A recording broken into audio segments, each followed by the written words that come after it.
Welcome in, and we're talking volleys. Coming to the net, approaching the net, volleys, doubles at the net, whatever you want to call it. And here I am. It's hard to believe that this was just maybe a month ago that I took this video. And I'm at the net, or I'm on the service line, and I'm just taking volleys, random volleys from my partner. And the first thing I want to point out is you're going to want to play volleys from, and I've said this I know I've said this before. Play volleys from all different positions. And here I'm at the service line. And when you're playing volleys from the service line, you're going to get a lot of low volleys, which you're going to see in this video. Now my partner, which you can't see, if he's watching this, he likes to take volleys on top of the net. And rarely do I see him taking volleys at the service line. And I would say that's part of the reason why person can't really progress with their volleys because they're not getting enough low volleys to practice. So let's run it here. I'm just going to try to point out some things.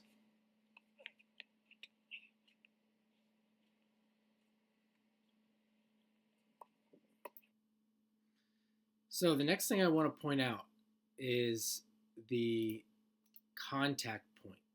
This is going to be by far the most important thing when it comes to volleys is the contact point. Control over the contact point. So you have a bunch of different balls coming at you, different speeds, different spins, and the practice is going to be to learn how to control the contact point there. And how you're going to do that is first you're going to try practice with these different positions and different players hitting, again, different spins and speeds, etc. And you're going to practice hitting them to the target. And basically it's like this. If you make the target, you know you're successful. Nothing else matters, which I'm going to get into in this video. This is the primary number one thing you have to focus on. I want to point out that a lot of volley instructional videos will talk about moving the feet. They'll talk about moving forward through the shot. And I want to emphasize that this is perhaps the only thing you need to focus on. If you could exclude everything else and just focus on this, your volley game would improve tenfold.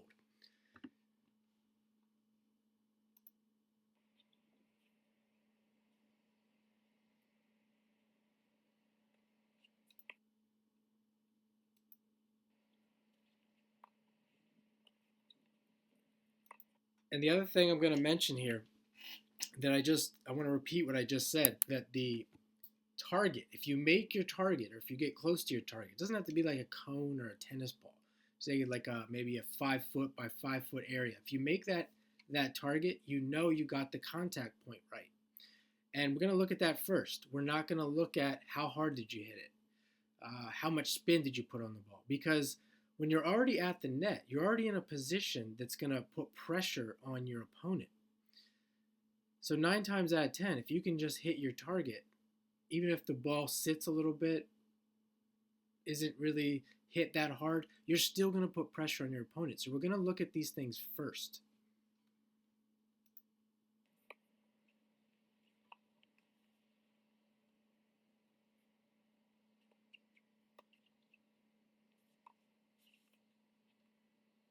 I want to get a lot of half volleys as well, being in this position.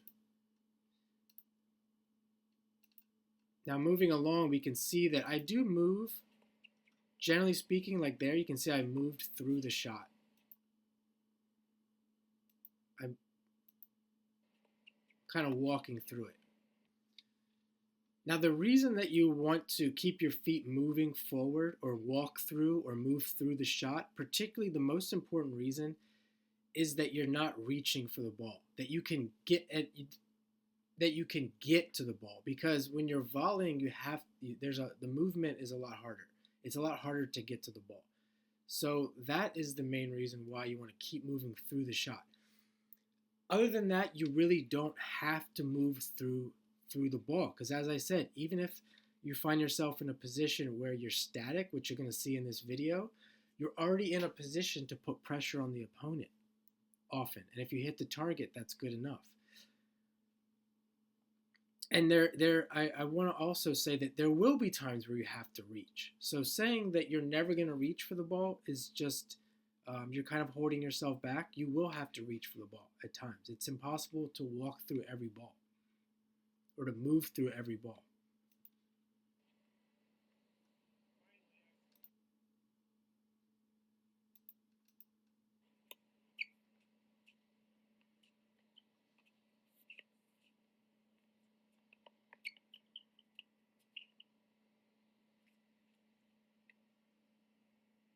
And of course, it could depend a lot on what you're trying to do. If you're trying to hit the ball deep, you might move through the ball more. If you're trying to hit a drop volley, which I hit a lot of drop volleys, then you're not going to move at all.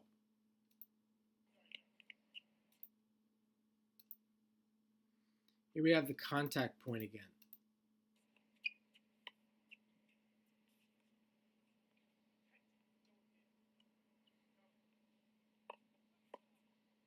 There's a good example there. It's hard to see in this video, but this guy I'm playing with hit that ball very hard. And you can see I have to control the contact point and just receive the ball to a target. There's nothing else I can do there, and there I did it again. To try and do more than that is kind of being stubborn.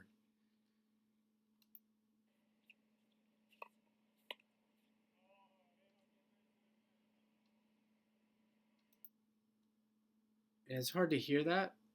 If I back up here, you can hear my partner if I turn the volume up.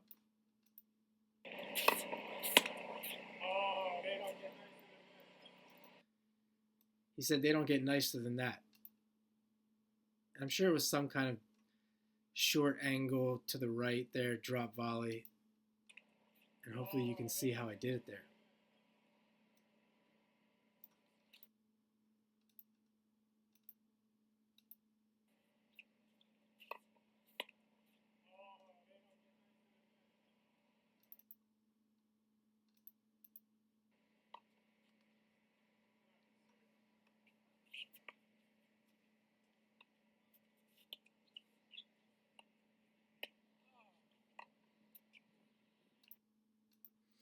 Most of the balls in competitive tennis, anyway, most of the balls you're going to receive are going to be difficult. And that's, again, why I emphasize the contact point and just receiving or catching, you could say catching the ball, controlling that contact point to a target. Most of the balls will be difficult. So doing any more than that is going to be, an exception. A lot of times when you see competitive tennis players doing the things other than that, like really moving through the shot, etc., that the balls aren't really moving that fast.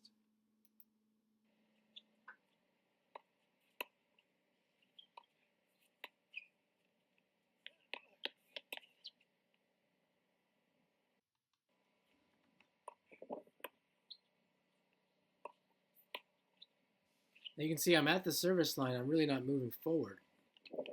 One, because I want to get low balls, but at the same time, he's hitting fairly hard. If he wasn't hitting as hard, I might move up. I might move up a little bit.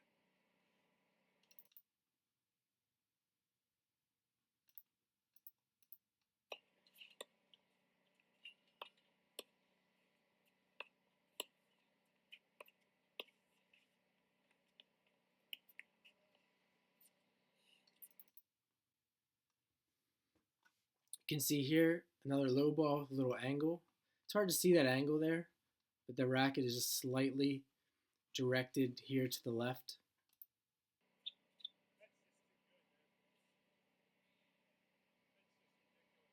And you can hear my partner. You can hear my partner again. That's just too good. That's ridiculous. That's just too good, man. That's just ridiculous. I didn't do much. I just caught the ball to my target. Very much underutilized in competitive tennis. If you're wondering what that racket is I'm using, it's a custom racket a garage custom. It's got to weigh like 400 grams. Surprisingly, it's not, it didn't feel that heavy, as heavy as I thought it was going to feel. So you can add the backspin, the backspins, the more shots like that. You could see I really moved through it and probably put a lot more spin on it, more use of my hands. But that's the last thing I would do. Especially when learning the volley, you can be a really good volleyer without that.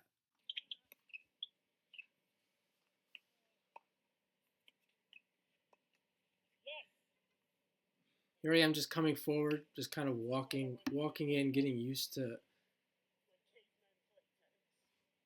moving into the court.